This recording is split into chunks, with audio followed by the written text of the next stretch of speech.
Hey everyone, and welcome back to another video. In today's video, we're going to be catering to all of the nugu stands out there, and we're going to be talking about K-pop groups that we need to save from nugudom now. Now, if you don't know what nugu means, it basically refers to any K-pop group that is seen as unpopular, and doesn't really get any recognition outside of their fandom, if they even have one. All of the groups on this list genuinely have amazing music, but they aren't as popular as they could be because their companies don't promote them properly. And whether it's because they aren't able to, or just because they don't care enough, that's a question for another day. There are so many other unpopular groups that I could have chosen to be on this list, but the 8 that I ended up picking are the ones that I genuinely think deserve it the most. And hopefully with my commentary, I'm able to convince some of you to check them out. Thanks so much for watching in advance. If you enjoyed the video, don't forget to leave a thumbs up, and without further ado, let's talk about the first group.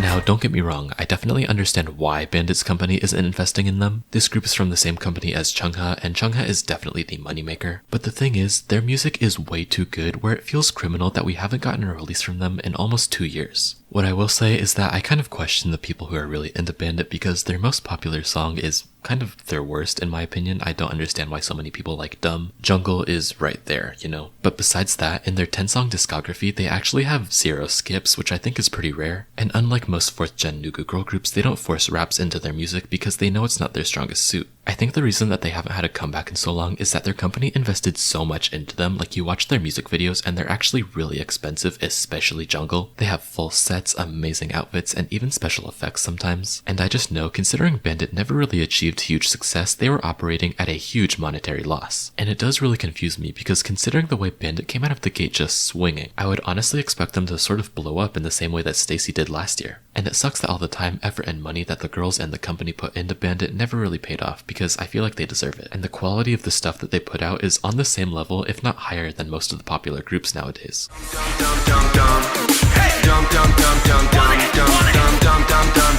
I don't get how every single person who's ever stumbled across TO1 hasn't immediately fallen in love with them, because the personalities of each of these boys and the chemistry that they have with each other is so infectious it makes me smile every single time I see them. I'm a pretty firm believer that groups that get formed from survival shows tend to not have the best chemistry. I think the format of most survival shows tends to breed bad blood that seems to bleed into the idols' relationships with each other as they become a full group, but TO1 is just some sort of anomaly, I guess. When you see them, the sense of brotherhood that they've built for themselves really does show, and also the music isn't half bad either, so if you're looking for a new group, definitely check out TO1.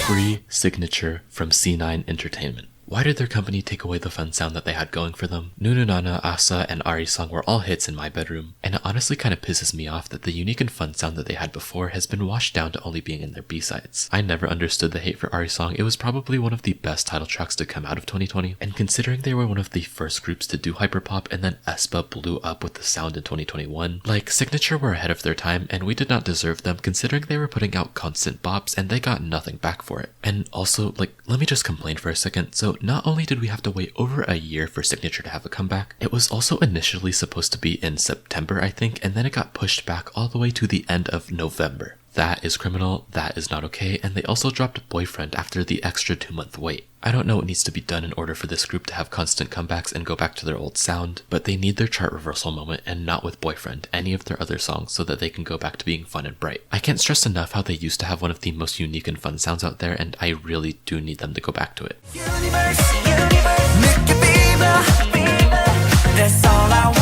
I don't know if anyone else has said this before, but I feel like Donkiss are the kings of underrated groups. If you're super into underrated groups, you definitely know Donkiss, and you definitely like them, because I don't think I've ever met a Donkiss hater in my life. And I think that's merited because there's nothing to hate about Donkiss. I mean, maybe you can hate how they only release like 2 songs a year, and how they never promote themselves. I mean, they never even go on all of the major music shows. So you can definitely hate the way they're marketed. I hate the way that they're marketed, but the actual group themselves, yeah, they are just too likable. Donkiss have actually put out one of my all-time favorite K-pop songs ever, which is Blockbuster, which the one time I did mention it on my channel, the people who stan Donkiss in my comment section said that's the one song by them that they don't like. In instances like that, I swear I can never win. But seriously, that song is so great. They hit such high notes that all sound so good. I don't know how they do it. Oh, and if you really like those quirky concepts like Orange Caramel and WJSN Chokome, Donkiss are exactly that except a boy group. They use props, they're not afraid to incorporate comedy into their music. I swear, sometimes these nugu groups are more creative than any of the big ones.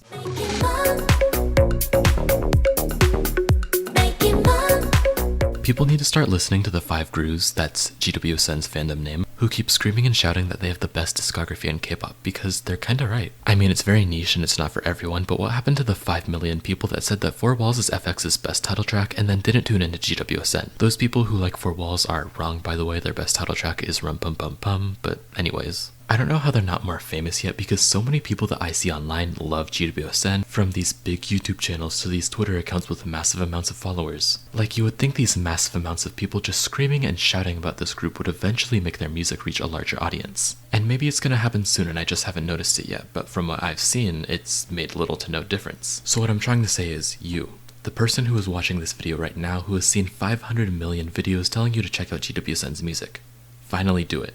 This is your sign. Do it. Let's get it, know them that chillin', oh my god.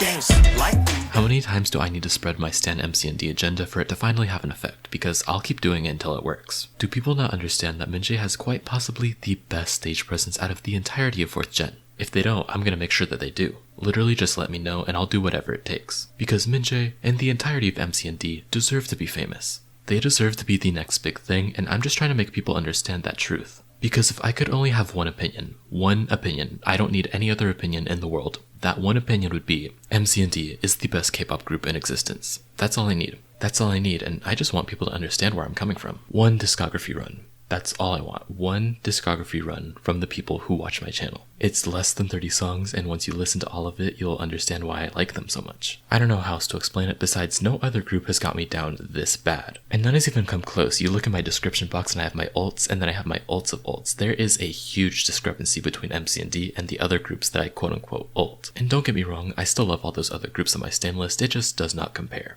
You know, like, most people are pretty diverse in the kind of food that they like, but then there's that one food that they will have no matter what the situation, no matter what the temperature is. And that's me with MCND and their music. No one compares. There's no other artist that I would listen to no matter what kind of mood that I'm in. And I need people to understand where I'm coming from. I need them to be famous. I need them to be everybody's favorite group. And it's probably not going to happen, but I can try to make it happen, and I will try to make it happen. And I don't see myself stopping anytime soon.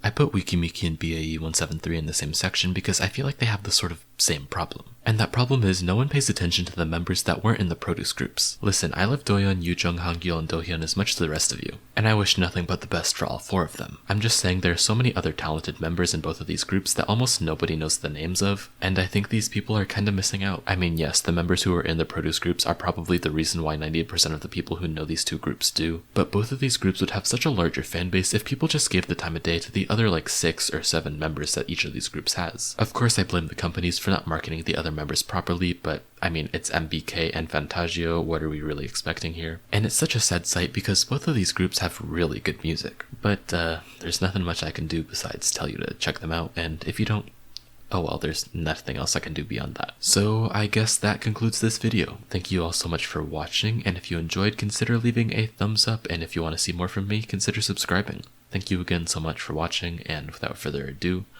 I will see you all next time.